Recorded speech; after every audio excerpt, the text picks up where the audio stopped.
Hi, today I will be solving the Rubik's Cube and explaining how it relates to math.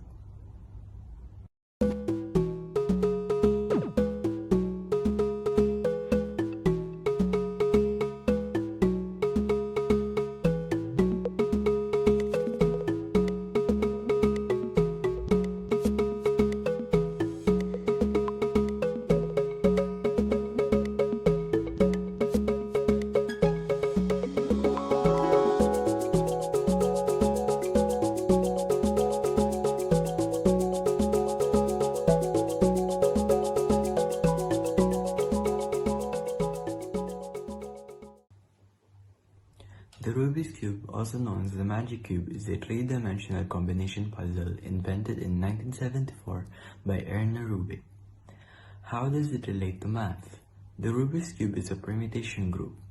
There are 8 corners which can be arranged in 8 ways, each of which can be arranged into 3 orientations. There are 12 edge pieces which can be arranged in 12 ways each.